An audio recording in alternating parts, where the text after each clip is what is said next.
सुमित और उसकी पत्नी प्रिया को नए शहर में शिफ्ट हुए कुछ ही दिन हुए थे। दोनों ने एक सुंदर और सस्ता फ्लैट ढूंढ निकाला था जो शहर के बीचों बीच था। फ्लैट की लोकेशन और कीमत इतनी आकर्षक थी कि उन्होंने तुरंत ही वहां रहने का फैसला कर लिया।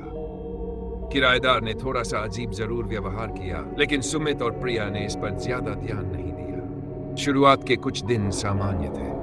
दोनों अपने नए घर को सजाने और आराम से रहने में व्यस्त थे। लेकिन एक रात जब प्रिया किचन में खाना बना रही थी, उसे ऐसा महसूस हुआ कि कोई पीछे खड़ा है।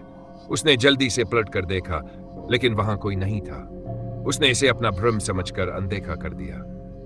अगले दिन रात को जब वे सोने के लिए लेटे, तो सुमित को अचानक ऐसा महसूस हुआ कि बेडरूम के कोने से किसी के हंसने की धीमी आवाज आ रही है। उसने उठकर देखा, लेकिन कमरे में कोई नहीं था।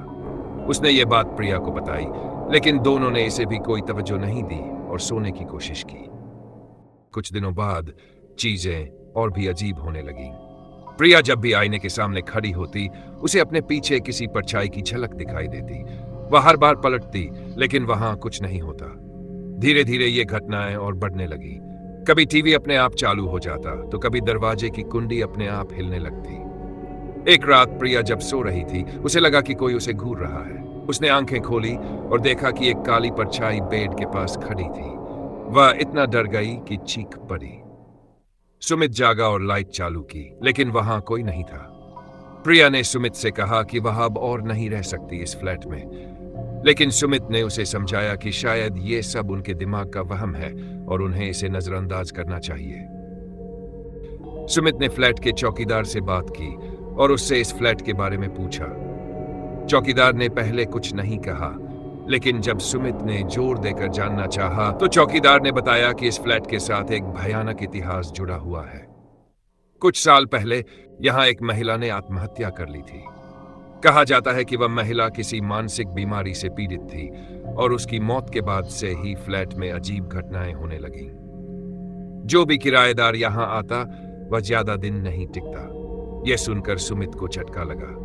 वह सोचने लगा कि क्या जो भी हो रहा है वह वास्तव में उसी आत्मा की वजह से है। उसने ये बात प्रिया को बताई, लेकिन प्रिया और ज्यादा डर गई। उसने तुरंत फ्लैट छोड़ने का फैसला कर लिया, लेकिन सुमित ने कहा कि वे एक रात और रुक कर देखेंगे कि आखिर हो क्या रहा है। तो उस रात सुमित और प्रिया बुरी तरह थके हुए थे। दोनों ने सोचा कि जल्दी सो जाएंगे और सुबह फ्लैट छोड़ देंगे। रात के करीब 2 बजे अचानक सुमित की नींद खुल गई। उसने देखा कि बेडरूम का दरवाजा धीरे धीरे अपने आप खुल रहा है। उसने प्रिया को जगाया, लेकिन प्रिया ने कोई प्रतिक्रिया नहीं दी। वह जैसे किसी गहरे ट्रांस में थी। सुमित ने उसे जोर से हिलाया, लेकिन प्रिया की आंखें पूरी तरह खुली थी और वह स्थिर थी। तभी कमरे में अचानक ठंडी हवा चलने लगी और लाइट्स बार बार जलने बुझने लगी। कमरे के कोने से एक भयानक हंसी की आवाज सुनाई दी। सुमित ने देखा कि वही काली परछाई अब फिर से सामने खड़ी थी, लेकिन इस बार वह और भी स्पष्ट थी। उसका चेहरा विकृत था और उसकी आंखें सुलगती हुई लग रही थी। सुमित ने प्रिया को खींचकर उठाने की कोशिश की, लेकिन जैसे किसी अदृश्य शक्ति ने उसे पकड़ रखा हो। प्रिया की आंखें अब उस परछाई की ओर थीं और वह धीरे धीरे उठकर खड़ी हो गई, जैसे किसी और के वश में हो। सुमित चिल्लाया, प्रिया, होश में आओ, लेकिन प्रिया ने उसकी बात नहीं सुनी। तभी परछाई बोलने लगी, यह फ्लैट मेरा है, कोई यहां नहीं रह सकता। उसकी आवाज इतनी भयानक थी कि सुमित का शरीर कांप उठा। उसने प्रिया को पकड़ा और जोर से चिल्लाया, तुम जो भी हो, हमें जाने दो। अचानक परछाई ने भयंकर चीख मारी और कमरा हिलने लगा।